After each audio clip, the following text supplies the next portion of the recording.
ஜெபம் செய்வோம்.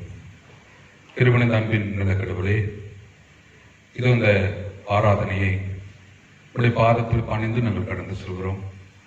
ஆராதனையின் ஆரம்பம் முதல் முடிவு வரை உடைய பிரசன்னம் இருக்க வேண்டுமாய் செபிக்கிறோம். இந்த ஆராதனையிலே கடவுள் தாமே எங்களோடு கூட பேச வேண்டுமாய் செபிக்கிறோம். குறிப்பாக பாடல் பாடும் பொழுது செய்தியின் வேலையிலும் உடைய பிரசன்னத்தை உணர்ந்து கொள்ள தமிழ் குறிப்பாக ஆசீர்வதியும் வழி நடத்தும். இயேசுவையா செபிக்கிறோம் பிதாவே, ஆமென். பிரியமானவர்களே, இந்த நாளிலே கூட நம்முடைய கோவை திருமண்டலம் நம்முடைய பேராயரால் நடுவட்டம் ஆயராக இருந்த திரு சாம் ஜெபசுந்தர் அவர்கள் நம்முடைய பொது சேகரத்திற்கு உதவி ஆயராக மாறுதல் பெற்றிருக்கிறார்கள். அவர்களை சிஎஸ்சி கோடூர் பொது சேகத்தின் சார்பாக அன்போடு கூட வாழ்த்தி வரவேற்கிறோம். அது சமயம் நடுவட்டம் பொது சேகரத்திற்கும் செல்வி ரேச்சல் அவர்கள் ஆயராக அமர்த்தப்பட்டிருக்கிறார்கள். அவர்களையும் அன்போடு கூட வாழ்த்தி வரவேற்கிறோம். இன்றைய நாள் ஆராதனையை இருவரும் இணைந்து நமக்காய் நடத்தி தருவார்கள். ஆண்டவர் தாமே ஆசீர்வதிப்பாராக. யாவரும் எழுந்து நிற்கலாம். இந்த திருவழிபாட்டுக்கு ஆரம்பமாக யாவரும் இணைந்து அனாதி தேவன் உன் அடைக்கலமே என்ற அந்த பாடலை யாவரும் ஜெபசிந்தையோடு யாவரும் எழுந்து நின்று நாம் பாடலாம்.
கொள்வார்.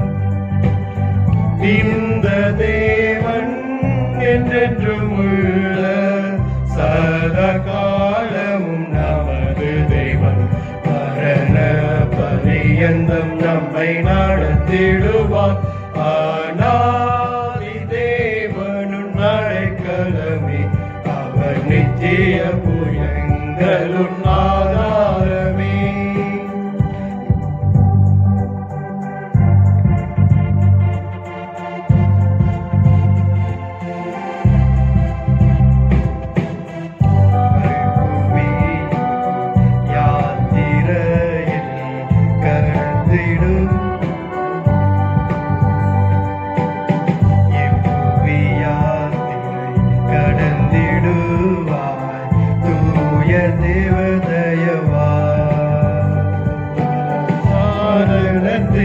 கத்தர் மாற்றினிலே கிடைக்கும் இளைப்பாறுதலே. இந்த தேவன் என்றென்றும் உள்ள சதா காலமும் நமது தேவன். மரண பரியந்தம் நம்மை நடத்திடுவார். ஆனாதி தேவனும் அடைக்கலமே, அவர் நித்திய புயங்களும் ஆதாரமே.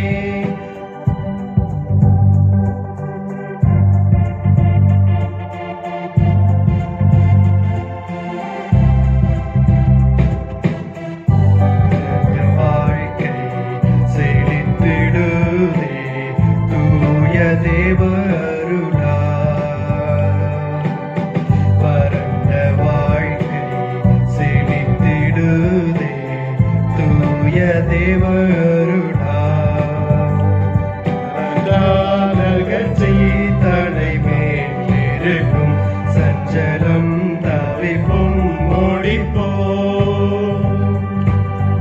இந்த தேவன் என்றென்றும் உள்ள சதா காலமும் நமது தேவன். மரண பரியந்தம் நம்மை நடத்திடுவார். ஆனாதி தேவனும் அடைக்கலமே, அவர் நித்திய புயங்களும் ஆதாரமே.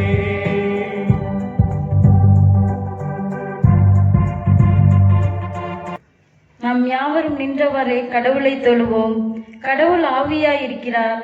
அவரை தொழுது கொள்ளுகிறவர்கள் ஆவியோடும் உண்மையோடும் அவரை தொழுது கொள்ள வேண்டும். நம்முடைய பிதாவாகிய கடவுளாலும் கர்த்தராகிய இயேசு கிறிஸ்துவினாலும் உங்களுக்கு கிருபையும் சமாதானமும் உண்டாவதாக. இது கர்த்தர் உண்டு பண்ணின நாள், இதிலே களி கூர்ந்து மகிழ கடவோம். கடவுள் ஒளியாய் இருக்கிறார். அவர் எவ்வளவேனும் இருள் இல்லை. அவர் ஒளியாய் இருக்கிறது போல நாமும் ஒளியிலே நடந்தால் ஒருவரோடு ஒருவர் ஐக்கியப்பட்டிருப்போம். அவருடைய குமாரனாகிய இயேசு கிறிஸ்துவின் இரத்தம் சகல பாவங்களையும் நீக்கி நம்மை சுத்திகரிக்கும்.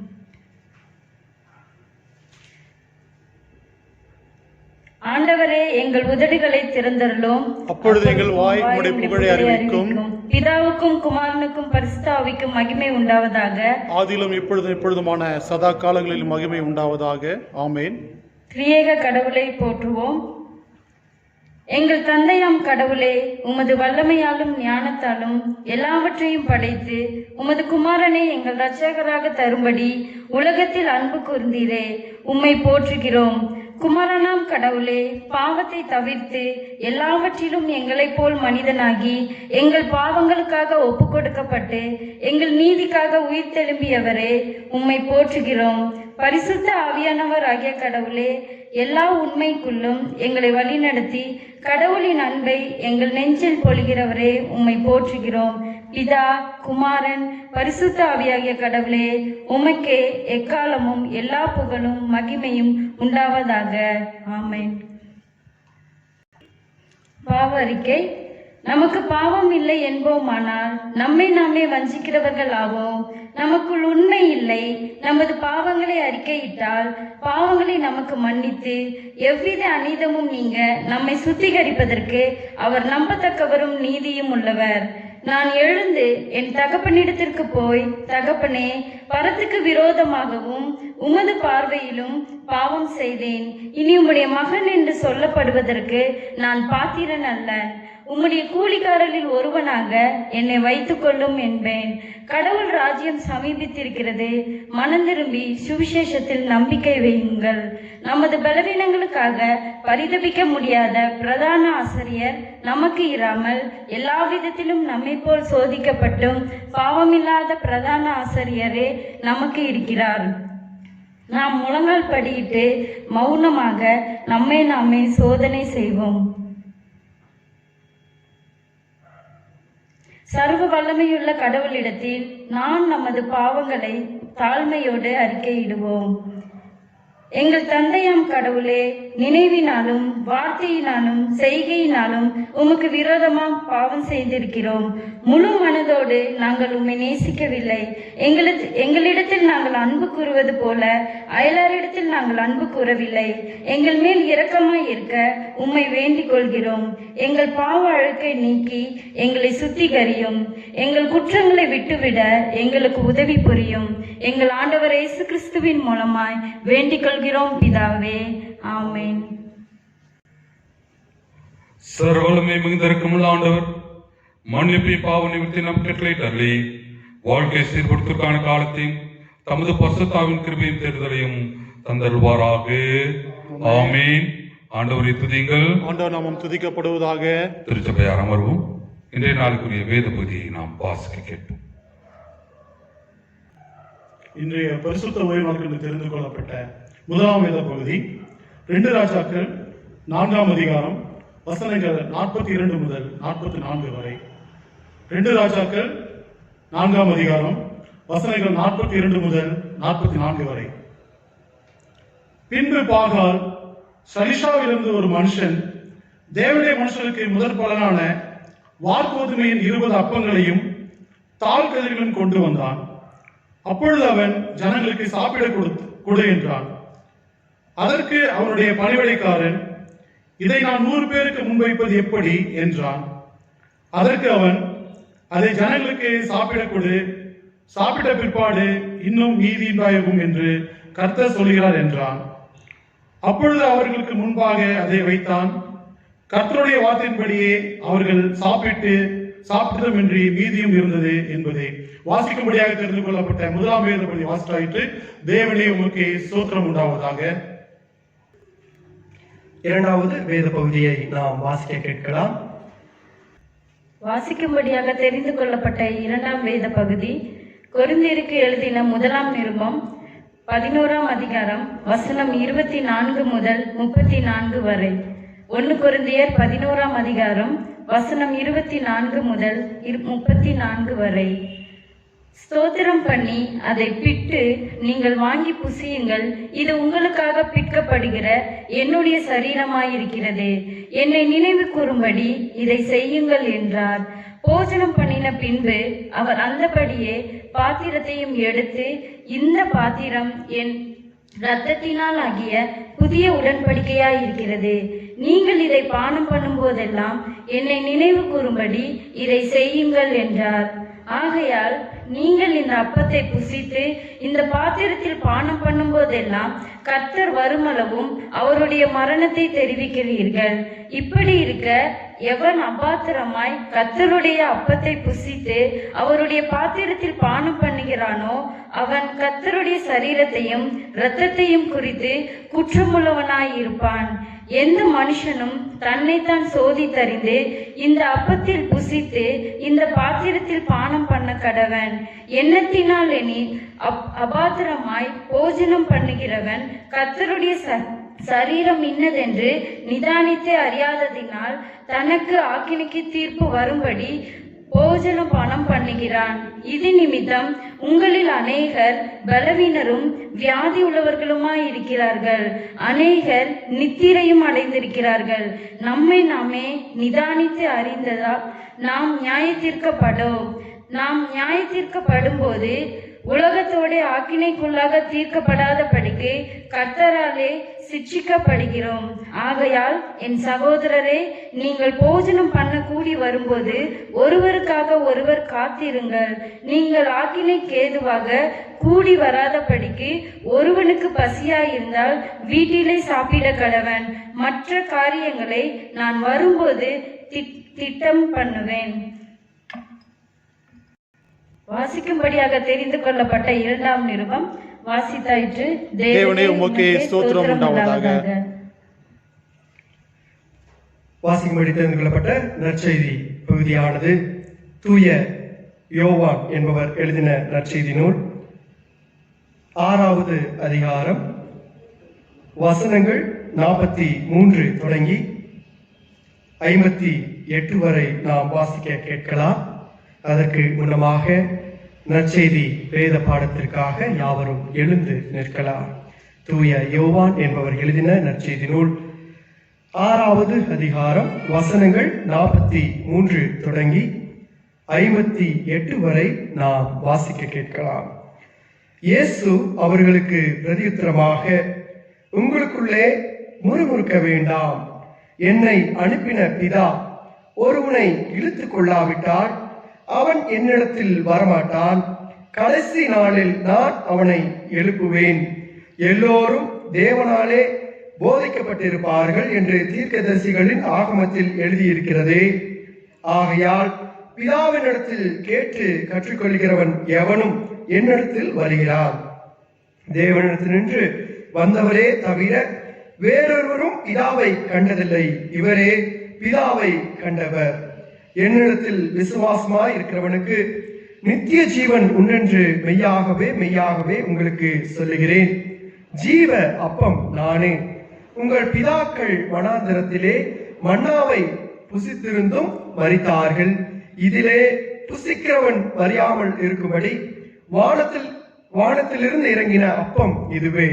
நானே வானத்திலிருந்து இறங்கின ஜீவ அப்பம். இந்த அப்பத்தை புசிக்கிறவன் என்றென்றைக்கும் பிழைப்பான். நான் கொடுக்கும் அப்பம் உலகத்தின் ஜீவனுக்காக நான் கொடுக்கும் என் மாம்சமே என்றார். அப்பொழுது யூதர்கள், இவன் தன்னுடைய மாம்சத்தை எப்படி நமக்கு புசிக்க கொடுப்பான் என்று தங்களுக்குள்ளே வாக்குவாதம் பண்ணினார்கள். அதற்கு இயேசு அவர்களை நோக்கி, நீங்கள் மனுஷகுமாரனுடைய மாம்சத்தை புசியாமலும் அவருடைய இரத்தத்தை பானம் பண்ணாமலும் இருந்தால் உங்களுக்குள்ளே ஜீவனில்லை என்று மெய்யாகவே மெய்யாகவே உங்களுக்கு சொல்லுகிறேன். என் மாமிசத்தை புசித்து என் ரத்தத்தை பானம் பண்ணுகிறவனுக்கு நித்திய ஜீவன் உண்டு. நான் அவனை கடைசி நாளிலே எழுப்புவேன். என் மாம்சம் மெய்யான போஜனமாய் இருக்கிறது, என் ரத்தம் மெய்யான பானமாய் இருக்கிறது. என் மாம்சத்தை புசித்து என் ரத்தத்தை பானம் பண்ணுகிறவன் என்னிலே நிலைத்திருக்கிறான், நானும் அவனிலே நிலைத்திருக்கிறேன். ஜீவனில்ல பிதா என்னை அனுப்புகிறது போலவும் நான் பிதாவினால் பிழைக்கிறது போலவும் என்னை புசிக்கிறவனுக்கு என்னாலே பிழைப்பான்.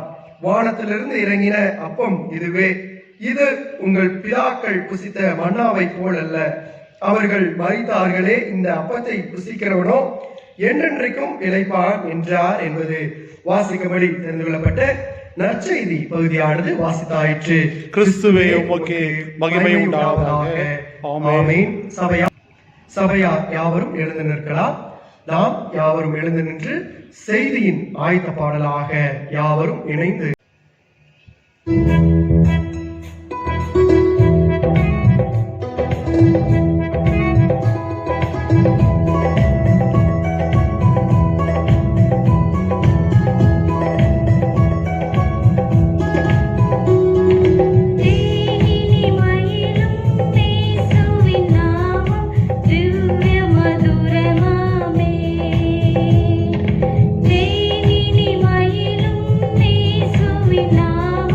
Blue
ஆண்டவராய் கிறிஸ்து இயேசுவின் திருநாமத்தினாலே உங்கள் அனைவரையும் நான் வாழ்த்தி வரவேற்கின்றேன்.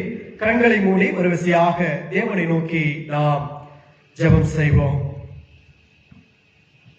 அன்பின் பரலோக கடவுளே, இந்த அருமையான நல்ல நேரத்திலும் கூட உம்முடைய இறை வார்த்தைகளை எங்களுக்கு தியானிக்கும்படி நீர் இந்த நேரத்தை எங்களுக்கு கொடுத்தமைக்காக நன்றியோடு நாங்கள் ஜெபிக்கின்றோம். ஆண்டவரே, நீர் பேசுகின்ற ஒரு கடவுள், நீர் பேசும் அதை நாங்கள் கேட்கிறோம். மீட்பர் கிறிஸ்து இயேசுவின் திருவழியிலே ஜெபிக்கின்றோம் ஜீவனுள்ள நல்ல கடவுளே, ஆமீன். அருமையானவர்களே, இன்று நாம் பெந்தகோஸ்தே திருநாளுக்கு பிறகு வருகின்ற 13வது ஞாயிற்றுக்கிழமையிலே வந்து நின்று கொண்டிருக்கின்றோம். அதாவது தேவன் விண்ணுலகத்திற்கு ஏறிய 13வது ஞாயிறு. அந்த திருநாயிற்றிலே நாம் என்ன காரியத்தை நாம் சிந்திக்க போகின்றோம் என்றால், the sacrament of holy குர்பானா, அதாவது தியாக திருவிருந்து, sacrament of holy குர்பானா என்ற அந்த தலைப்பின் கீழ் தான் நாம் இன்று சிந்திக்க இருக்கின்றோம். ஒரு நாள் ஒரு போதகர் தன்னுடைய சபையிலே திருவிருந்து கொண்டாடுவதை பற்றி பிரசங்கித்துக் கொண்டிருந்தாராம். அப்பொழுது ஒரு அருமையான ஐயா அவர்கள் திருவிருந்தை பற்றி அவர் சொல்லுகின்ற காரியத்தை தன்னுடைய செவியின் வாயிலாக அதை ஏற்றுக்கொண்டிருந்தாராம். அப்பொழுது இவர் திருவிருந்து என்றால் என்ன, திருவிருந்து எப்படி நாம் அனுசரிக்க வேண்டும், அந்த திருவிருந்தினுடைய ஒழுங்கு முறைகள் எப்படி இருக்க வேண்டும் என்று சொல்லிக் கொண்டிருந்தாராம். அப்பொழுது அவர்கள் மத்தியிலே அவர் சொன்ன ஒரு காரியம், திருவிருந்து என்பது மகிழ்ச்சி மிக்க விருந்து என்று சொல்லி அந்த ஒரு காரியத்தை அவரிடம் பகிர்ந்தளித்துக் கொண்டிருந்தார். இதை கேட்ட பொழுது, ஐயா, மகிழ்ச்சிகரமான விருந்து என்றால் என்ன என்று அந்த அருமையான ஒரு பெரியவர் அந்த ஆயரிடத்திலே கேட்கின்ற பொழுது அவர் சொன்னாராம், இட்ஸ் a joyful meal என்று சொன்னாராம். joyful meal என்று நாம் சொல்வோம் என்றால் சந்தோஷத்தை கொடுக்கக்கூடிய ஒரு உணவு, சந்தோஷத்தை கொடுக்கக்கூடிய ஒரு உணவு அல்லது சந்தோஷமான உணவு என்பதை அந்த பெரியவரிடத்திலே கூறினாராம். பெரியவர்களே, திருவிருந்து என்பது சந்தோஷத்தை கொடுக்கக்கூடிய ஒரு உணவு அல்லது ஒரு சந்தோஷமான ஒரு உணவு. ஏன் என்று நாம் பார்க்கின்ற பொழுது, ஒருவேளை ஒரு மனிதருக்கு விருந்துகளை கொடுப்பான் என்றால் அந்த விருந்து அந்த மனிதருக்கு ஒரு மன திருப்தியை கொடுக்கக்கூடிய விருந்தாக இருக்கும். ஆனால் விண்ணகன் மன்னகனுக்கு தருவது என்னவென்றால் அதுதான் மதிப்புள்ள ஒரு அன்பு கலந்த ஒரு திருவிருந்து.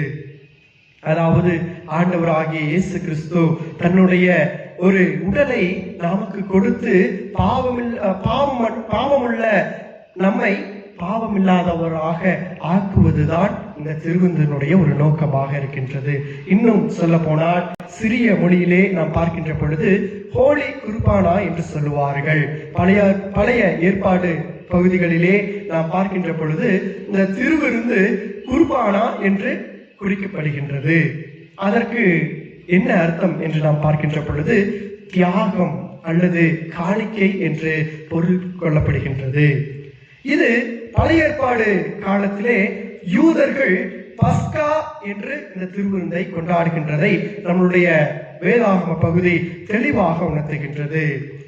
பஸ்கா என்பதற்கு புளிப்பில்லாத அப்ப பண்டிகை என்று பொருள் கொள்ளப்படுகின்றது. யூதர்கள் 430 வருடங்கள் எகிப்திலே அடிமை பண்ணப்பட்டு சுதந்திரப்பட்டு கானான் தேசத்திற்குள்ளாக அவர்கள் வருகின்றதை நினைத்து கொண்டாடும் ஒரு பண்டிகை தான் புளிப்பில்லாத அப்ப பண்டிகையாக கருதப்படுகின்றது. இதிலே புளிப்பில்லாத அப்பம் என்பது அல்லது அந்த புளிப்பில்லாத அப்பத்தை விட்டு களங்கமில்லாத ஆட்டுக்குட்டியை பலியிட்டு நீசான் மாதத்திலே கொண்டாடுகின்ற ஒரு பண்டிகை தான் இந்த பஸ்கா பண்டிகை. அதை யாத்ராகமத்தின் புத்தகம் 12வது அதிகாரம் 21வது வசனத்திலே பார்க்கின்ற பொழுது முதல் பஸ்காவை அங்கே கொண்டாடுகின்றார்கள். அதைத்தான் இன்றைய அளவிலே திருவிருந்து அல்லது ஹோலி குர்பானாவாக நாம் அனுசரித்துக் கொண்டிருக்கின்றோம். எப்படி யூதர்கள் அந்த நினைவுகளை மறுரூபம் படுத்தி அந்த பண்டிகையை கொண்டாடுகின்றார்களோ அதை போலவே கிறிஸ்தவர்களாகிய நீங்களும் நானும் நமக்காக ஆண்டவர் சிந்தின அந்த இரத்தத்தையும் உடலையும் நினைத்து அந்த பாவத்திலிருந்து விடுதலை ஆக்கின அந்த ஒரு காரியத்தை தான் திருவிருந்தாக நாம் அனுசரித்துக் கொண்டிருக்கின்றோம். கடவுளுடைய ஒரே பேரான குமாரனை தியாக பலியாக நமக்காக நம் பாவங்களுக்காக கொடுத்ததனை நிறைவூட்டும் ஒரு செயல்தான் திருவிருந்தாக இருக்கின்றது. அந்த உயிர் தியாகம் தான் நம்மை இன்று மீட்கப்பட்டு நம்மளுடைய பாவத்தையும் அனைத்தையும் ஏற்றுக்கொண்டு திருவிருந்தின் மூலமாக ஆண்டவராகிய இயேசு கிறிஸ்துவை நினைவு கூர்வதைத்தான் இந்த திருவிருந்து நமக்கு ஒரு உதாரணமாக இருக்கின்றது என்பதை இந்த நேரத்திலே நாம் மறந்துவிடக்கூடாது.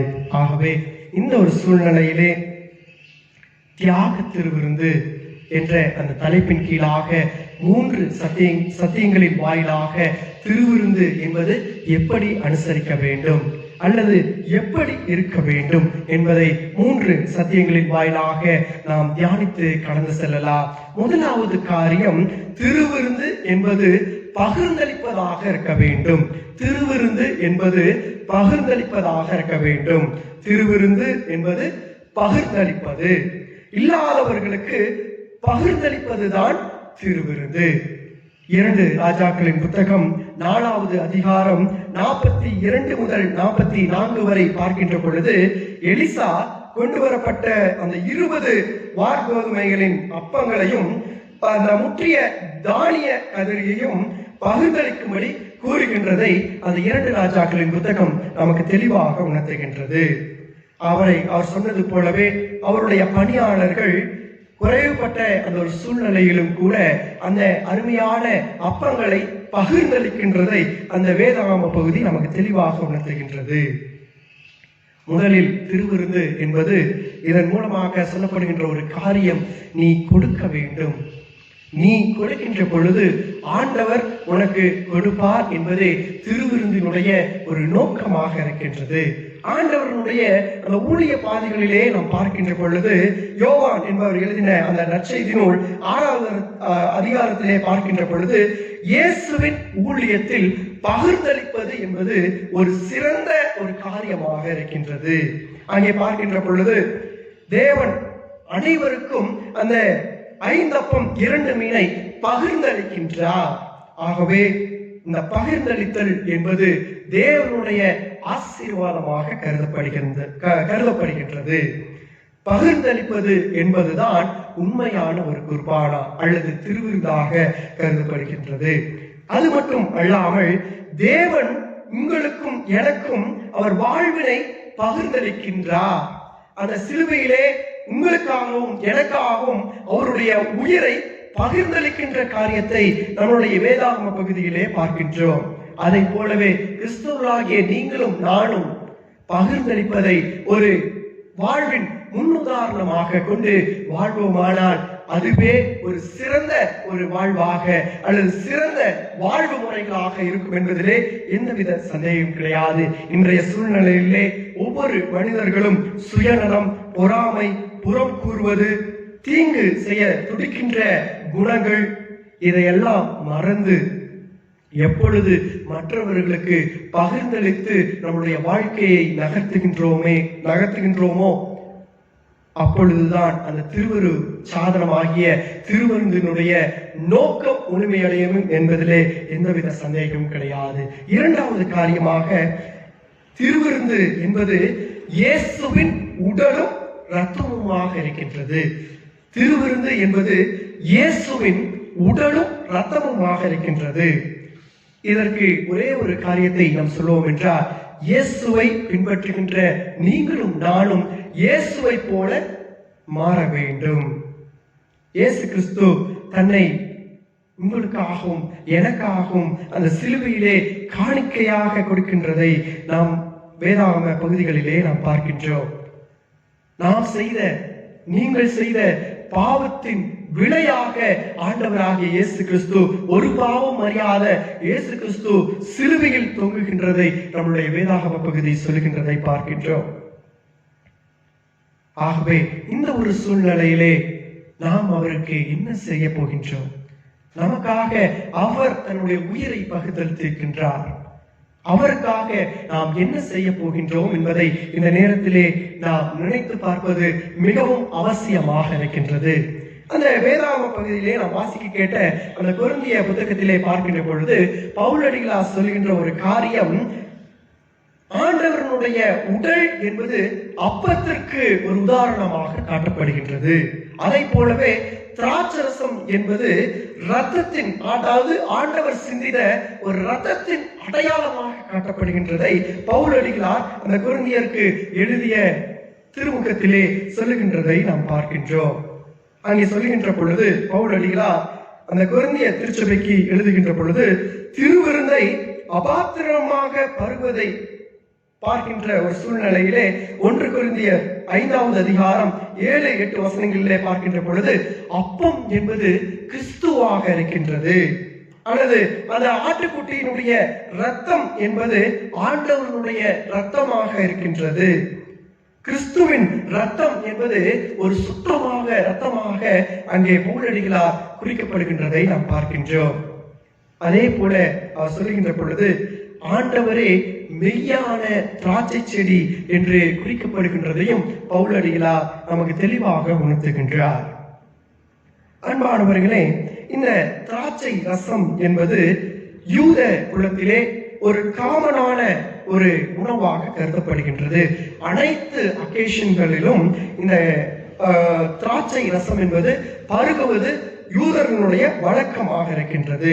அது எதை குறிக்கின்றது என்று சொல்வோம் என்று பார்ப்போம் என்றால், தேவன் சிலுவையிலே நமக்காக பாடுபட்டதனுடைய நிறைவைத்தான் அந்த அப்பமும் அந்த திராட்சை ரசமும் நமக்கு தெளிவாக உணர்த்துகின்றதை நாம் பார்க்கின்றோம். ஆகவே அன்பானவர்களே, அதை நாம் எடுத்து பருகுகின்ற பொழுது ஆண்டவருடைய உடலை பருகுகின்றோம் என்பதை நாம் நினைத்துக் கொள்வது அவசியமாக இருக்கின்றது. அது மட்டுமல்லாமல் திராட்சை ரசத்தை நீங்கள் அபாத்திரமாக நீங்கள் பருகுவீர்கள் என்றால் அது நம்முடைய குடும்பத்திற்கு ஒரு விலையை கொடுக்கக்கூடிய ஒரு ரசமாக மாறும் என்பதிலே எந்தவித சந்தேகமும் கிடையாது. ஆகவே அந்த திரு உடலையும் திரு ரத்தத்தையும் பானம் பண்ணுகின்ற நீங்களும் நானும் அவரை போலவே உண்மையாகவும் சமாதானத்திற்காகவும் நாம் பாடுகளை பட வேண்டும் என்பதே ஆண்டவருடைய சித்தமாக இருக்கின்றது. அதுவே அப்படி நீங்கள் ஆண்டவருக்காக பாடுகளை அனுபவிப்பீர்கள் என்றால் அதுவே குர்பானா அல்லது அதுவே திருவிருந்தாக கருதப்படுகின்றது. 3வது காரியம், திருவிருந்து என்பது தற்பரிசோதனை. திருவிருந்து என்பது தற்பரிசோதனை. இந்த திருவிருந்து பங்கு பெறுகின்ற பொழுது நாம் நம்மை பற்றி தற்பரிசோதனை செய்வது மிகவும் அவசியம். அந்த 1 கொரிந்தியர் 11வது அதிகாரம் 27 முதல் 30 வசனங்களை பார்க்கின்ற பொழுது அங்கே பவுலடிகளார் சொல்லுகின்ற பொழுது, அபாத்திரமாய் அல்லது சம்பிரதாயமாய் அந்த திருவிருந்திலே பங்கு பெறாமல் அவருடைய தியாகத்தினை அவமதிப்பதற்கு, ஒருவேளை அந்த திருவிருந்திலே நாம் அபாத்திரமாக அந்த பங்கு பெறுகின்ற பொழுது அது எப்படி மாறும் என்றால், ஆண்டவனுடைய தாகத்தை அவமதிப்பதற்கு ஒப்பாகும் என்பதை நீங்களும் நானும் மறந்துவிடக்கூடாது. அப்படி அவமதிக்கின்ற பொழுது தேவன் தம்மை மட்டுமல்ல தம்முடைய குடும்பங்களையும் ஆக்கினைக்கு இரையாக்குவார். ஆகவே அன்பானவர்களே, நீங்கள் திருவிருந்து பங்கு பெறுகின்ற பொழுது தற்பரிசோதனையோடு திருவிருந்து அந்த சாதனங்களை நீங்கள் பெறுகின்ற பொழுது தற்பரிசோதனையோடு நாம் எப்படி மற்றவர்களோடு பகிர்ந்தளிக்கின்றோம் அல்லது மற்றவர்களோடு எப்படி இருக்கின்றோம்? பொறாமை நோக்கோடு இருக்கின்றோமா? அல்லது அவர்களை நாம் புறம் கூறி கொண்டிருக்கின்றோமா என்பதை நினைத்து அதை விடுத்து மற்றவர்களோடு இணைந்து ஆண்டவரோடு இணைந்து தற்பரிசோதனையோடு நாம் இந்த திருவிருந்தை ஏற்றுக்கொள்கின்ற பொழுது ஆண்டவர் உங்களையும் உங்கள் குடும்பங்களையும் ஆசீர்வதித்து வழிநடத்துவார் என்பதிலே எந்தவித சந்தேகமும் கிடையாது. அப்படிப்பட்ட ஒரு நல்ல ஒரு பாக்கியத்தை கடவுள் உங்களுக்கும் எனக்கும் தந்தருள்வாராக. ஆமென். கண்களை மூடி நாம் செபிக்கலாம்.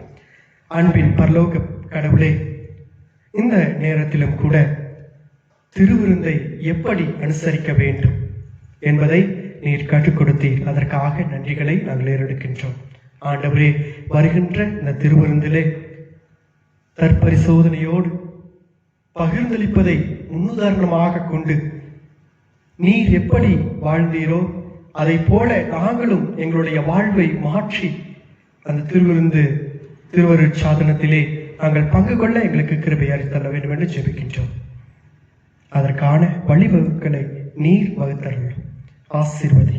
மீட்பர் கிறிஸ்து இயேசுவின் திருவழியிலே ஜெபிக்கின்றோம் ஜீவனுள்ள நல்ல கடவுளே. ஆமென். யாவரும் எழுந்து நிற்கலாம். நம்மளுடைய விசுவாசத்தை அறிக்கையிடும் வண்ணமாக யாவரும் இணைந்து அப்போஸ்தல விசுவாச பிரமாணத்தை யாவரும் இணைந்து நாம் சொல்லலாம். வானத்தையும் பூமியையும் படைத்த சர்வவல்லமையுள்ள பிதாவாகிய தேவனை விசுவாசிக்கிறேன். அவருடைய ஒரே குமாரனாகிய நம்முடைய நாதர் இயேசு கிறிஸ்துவையும் விசுவாசிக்கிறேன். அவர் பரிசுத்த ஆவியினாலே கன்னிமரிடத்தில் உற்பத்தியிருந்தார். பொந்து பிலாத்தின் காலத்தில் பாடுபட்டு சிலுவையில் அறையுண்டு மரித்து அடக்கம் பண்ணப்பட்டு பாதாளத்தில் இறங்கினார். மூன்றாம் நாள் மரித்தோரிலிருந்து எழுந்தருளினார். பரமண்டலத்தில் ஏறி சர்வவல்லமையுள்ள பிதாவாகிய தேவனுடைய வலது பாசத்தில் வீட்டிருக்கிறார். அவரிடத்திலிருந்து உயிரோரையும் மரித்தோரையும் நியாயம் தீர்க்க வருவார். பரிசுத்த ஆவியை விசுவாசிக்கிறேன். பொதுவாக இருக்கிற பரிசுத்த சபையும் பரிசுத்தவான்களுடைய ஐக்கியமும் பாவ மன்னிப்பும் சரீர உயிர்த்தெழுதலும் நித்திய ஜீவன் உண்டு என்று விசுவாசிக்கிறேன். ஆமென். கர்த்தர் உங்களோடு இருப்பாராக. கூட இருப்பாராக. கர்த்தாவே எங்களுக்கு இறங்கும். கிறிஸ்துவே எங்களுக்கு இறங்கும். கர்த்தாவே எங்களுக்கு இறங்கும். நாம் சமாதானத்திற்காக ஜெபிப்போம். சமாதானத்துக்கு காரணரும் ஏக சிந்தையும் விரும்புகிறமாய கடவுளே, உம்மை அறிவதே நித்திய ஜீவன், உம்மை செய்வதே மெய் சுயாதீனம். தேவரீரை தஞ்சமாக கொண்டிருக்கிற உமது அடியாராகிய நாங்கள் எந்த விரோதிகளுடைய வல்லமைக்கும் பயப்படாதிருக்கும்படியாக எங்கள் சத்துருக்கள் செய்கிற எல்லா பிரயத்தனங்கள் என்று எங்கள் ஆண்டவர் இயேசு கிறிஸ்துவின் வல்லமையினால் எங்களை காப்பாற்றியருளும். ஆமென். தேவ கிருபைக்கான ஜெபத்தை நாம் யாவரும் இணைந்து நாம் ஏறெடுக்கலாம். சர்வ வல்லமையுள்ள நித்திய கடவுளே, இந்நாள் வரையும் எங்களை சுகமாய் நடத்தி வந்த எங்கள் பரமபிதாவாகிய ஆண்டவரே, இந்நாளிலும் மிகுந்த வல்லமையால் எங்களை காப்பாற்றி நாங்கள் யாதொரு பாவத்துக்கு உட்படாமலும் எவ்விதமான மோசத்தில் ஆகப்படாமலும் உமது பார்வைக்கு நீதியாக இருக்கிறதை எப்பொழுதும் செய்கிறதற்கு நாங்கள் செய்கிற எல்லாவற்றையும் உம்முடைய ஆளுகையினாலே நடத்தி ஏற வேண்டும் என்று எங்கள் ஆண்டவர் இயேசு கிறிஸ்து நிமித்தம் வேண்டிக் கொள்கிறோம். ஆமென். யாவரும் இணைந்து ஆண்டவர் கற்பித்த மன்றாட்டு ஜெபத்தினை யாவரும் இணைந்து நாம் ஏறெடுக்கலாம். பரமண்டலத்தில் இருக்கிற எங்கள் பிதாவே, உம்முடைய நாமம் பரிசுத்தப்படுவதாக, உம்முடைய ராஜ்யம் வருவதாக, உம்முடைய சுத்தம் பரமண்டலத்தில் செய்வது போல பூமியிலும் செய்யப்படுவதாக. அன்றுள்ள எங்கள் அப்பத்தை எங்களுக்கு இன்று தாரும். எங்களுக்கு விரோதமாய் குற்றம் செய்வதற்கு நாங்கள் மன்னிக்கிறது போல எங்களுக்கு குற்றம் எங்களுக்கு மன்னித்தருளும். எங்கள் சோதனைக்குள் பேசிய நாமத்தையும் இந்த ரசித்தலும் ராஜ்யமும் வல்லமை மகிமையும் என்றென்றைக்கும் உடைகளே. ஆமென். ஜெபம் செய்வோம்.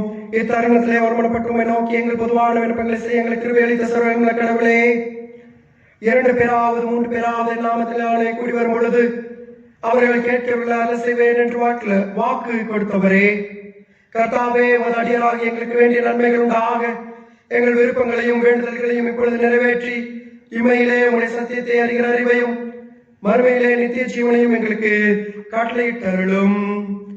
ஆமென். தேவனுடைய இருக்கும் கிருபைக்கு பராமரிப்பு ஒப்புவிக்கிறோம். பிதா, குமாரன், பரிசுத்தாவியானவர் சர்வவல்ல பரந்த கடவுளுடைய ஆசீர்வாதம் உங்களுக்குள்ளே இருந்து எப்பொழுதும் உங்களுக்குள்ளே நிலைத்திருக்க கடவுது. ஆமென்.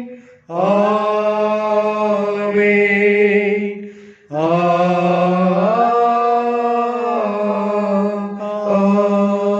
ஆமென். அன்பின் பரலோக கடவுளே, இந்த அருமையான திருநேரத்திலும் கூட திருவழிபாட்டை ஆண்டவரே நீர் இருந்து நடத்தி கொடுத்ததற்காக நன்றியோடு நாங்கள் ஜெபிக்கின்றோம். ஆண்டவரே இந்த காணொளியின் மூலமாக பார்க்கின்ற ஒவ்வொருவருக்கும் உங்களுடைய அளவற்ற ஆசீர்வாதங்களால் அவர்களை நிறுத்தள்ள வேண்டும் என்று நாங்கள் ஜெபிக்கின்றோம் கடவுளே. ஆண்டவரே இந்த கடின பாடுகள் மிகுந்த ஒரு சூழ்நிலையிலும் ஆண்டவர் தாமே புகலிடமாக இருந்து எங்களை வழிநடத்தி அள்ள வேண்டும் என்று ஜெபிக்கின்றோம். ஆண்டவர் வருகின்ற வாரங்கள் முழுவதும் உன்னுடைய கரங்களிலே நாங்கள் ஒப்படைக்கின்றோம். சாமி நீர் எங்களை ஏற்றுக்கொள்ளும், ஆசீர்வதியும். மீட்பர் இயேசுவின் திருவழியிலே ஜெபிக்கின்றோம் ஜீவனுள்ள நல்ல கடவுளே, ஆமென். யாவரும் இணைந்து நாம் சொல்லலாம். என் ஆத்மாவே கர்த்தரை ஸ்தோத்திரி, என் முழுவதுமே பரிசுத்த நாமத்தை ஸ்தோத்திரி. என் ஆத்மாவே கர்த்தரை ஸ்தோத்திரி, கர்த்தர் செய்த சகல உபகாரங்களையும் மறவாதே. ஆமென். கர்த்தர் உங்களோடு இருப்பாராக, கூட இருப்பாராக. சமாதானத்தோடு சென்று வாருங்கள். கர்த்தருடைய நாமத்தினாலே ஆமென். ஆமென்.